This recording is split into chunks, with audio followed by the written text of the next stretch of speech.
Thank you sir.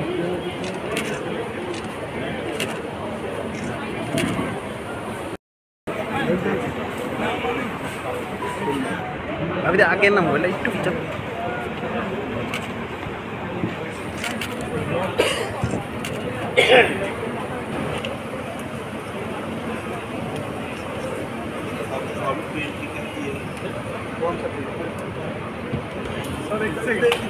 Sir আস্তে আস্তে মোবাইলটা তুলছেন তো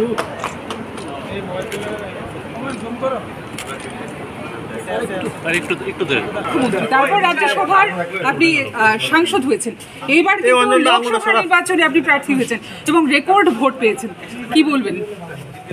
আমি ত্রিপুরার মানুষের প্রতি কৃতজ্ঞ। যে বিশ্বাসটা আমার উপর রেখেছে, ইতিহাস সৃষ্টি করে আমাকে রেকর্ড মার্জিনে জিতিয়েছে, স্বাভাবিকভাবে আমার উপর একটা গুরু দায়িত্ব দিয়েছে। আমি মুখ্যমন্ত্রী হিসাবে অনেক কাজ করেছি, অনেক কাজ করতে পারিনি, কিন্তু আমি জানি ত্রিপুরাতে স্পিরিচুয়াল ট্যুরিজম আর মেডিকেল ট্যুরিজম এই দুইটা সেক্টর আছে যেখানে খুব তাড়াতাড়ি মানুষের রোজগার হতে পারে। এবং ত্রিপুরার মানুষ অসুস্থ হয়ে যখন বাইরে যায় লক্ষ লক্ষ টাকা খরচা করে, বাংলাদেশ থেকে প্রচুর পেশেন্ট যায় Bangalore, Chennai and other state.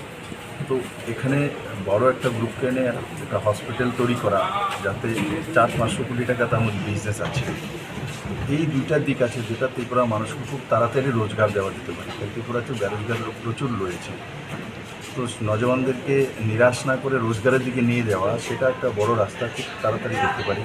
আমি মাননীয় প্রধানমন্ত্রীজির আশীর্বাদ নিয়ে যাতে এই দুইটা কাজ করতে পারি আর কম সময়ের মধ্যে, সেটা আমি চেষ্টা করব। আর স্বাভাবিকভাবে এত কম সময় এতগুলো দায়িত্ব আমাকে মানুষ দিয়েছে, পার্টি দিয়েছে, আমি পার্টির প্রতি কৃতজ্ঞ।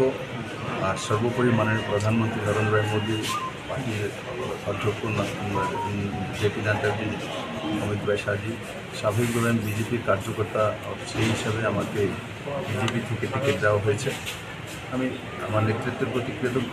আর আমার ছোটো ছোটো যে কার্যকর্তারা রয়েছেন গ্রামে গঞ্জে শহরে, যারা পান্না প্রমুখ থেকে নিয়ে কৃষ্ণাপুর থেকে নিয়ে কাজ করে, আমি তাদেরকেও আপনাদের মাধ্যমে অনেক অনেক শুভেচ্ছা জানাই। যারা সরকারি কর্মচারী আছে, এমনিতে সাংবাদিক আছে, সাংবাদিক বন্ধুরা, মিডিয়ার জগতের লোকেরা আছে, এন্টারটেনমেন্ট জগতের লোকেরা আছে, আমি সবাইকে আপনাদের মাধ্যমে সাধুবাদ জানাই। কারণ আমি ভোটের মার্জিন দেখে বুঝে গেছি যে এখানে সিপিএম, কংগ্রেস বা বিজেপি ছিল না, তার মধ্যে মানুষ ভোট দিয়েছে। কারণ ভোটের পার্সেন্টেজ আমি বুঝতে পারি 73%, 75% কাছাকাছি ভোট পার্সেন্টেজ।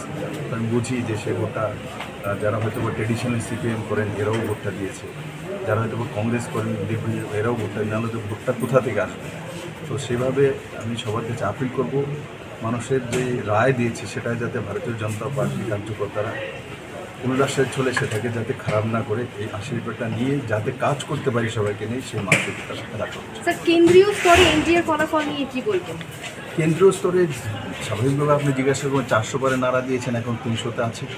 তো আমি আশা করি, আমিও বলেছিলাম যে বিরোধীদেরকে এখানে 1 লাখের মধ্যে আটকাবো, তো এখানে 2,65,000 কাছাকাছি পেয়ে গেছে। তো স্বাভাবিক যেটা বলবো সেটাই হয়ে যাবে, তেমন আমি যদি লক্ষ্য না রাখি তাহলে আমি বসতে পারবো। আমি যদি 1 লাখের লক্ষ্য নিয়ে রাখতাম তাহলে হয়তো বা মার্জিনের কম, যেইমাত্র লক্ষ্যটা রেখেছে ত্রিপুরা মানুষ সেটাকে অ্যাকসেপ্ট করেছে। তো মাননীয় প্রধানমন্ত্রী যে লক্ষ্য রেখেছে, কারণ 400 পার 340 আগেও ছিল আমাদের কাছে, স্বাভাবিকভাবে আরও যাতে বেশি হয় সেটাই চাইবে, কেমন গার্জিয়ানকে চাইবে তার নাম্বার কমুক। তো সেটা এখন যেটা আমরা কল্পনাও করি, সাউথে দেখুন কেরালার মতো জায়গায় 3 লোকসভার সিট বেরিয়েছে। কোনো সাংবাদিক জগতের কোনো বুদ্ধি, কোনো সাইকোলজিস্ট কোনো কল্পনা করেছিল যে কেরালা থেকে 3টা সিট বেরিয়ে আসবে?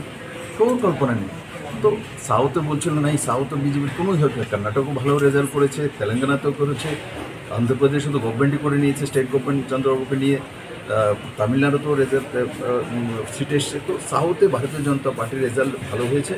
হ্যাঁ, যেখানে উত্তরপ্রদেশে বা রাজস্থানে আমাদের যেটা সিট কম হয়েছে সেটার উপর আমরা দেখব, কিন্তু সেদিকে দেখুন উড়িষ্যাতে মানে সিধা স্টেট গভর্নমেন্ট হয়ে গেছে এবং অ্যাবসোলুট মেজরিটির সঙ্গে। আর 21-এর মধ্যে এই পর্যন্ত যেটা আমি দেখেছি 19-এর উপরে 19টা সিটে লিড রয়েছে। আমি উড়িষ্যাতে কাজ করেছি 1 মাস আমি উড়িষ্যাতে বুঝি, আমি তখনই বুঝে গেছি। আমি বলেছিলাম যে 82 সিট যাবে, কিন্তু এখন আমি দেখেছি 81 সিট পৌঁছে গেছে। তো সেটাও তো দেখা উচিত যে 400 পার বলেছে, কিন্তু উনি উড়িষ্যা পার তো বলেনি মোদিজি। কিন্তু উড়িষ্যা তো এমন একটা স্টেটের সরকার এসে 25 বছরের সরকার ফেলে তারপর সরকার এসেছে, সেটাও দেখার বিষয়। আর আমি আশা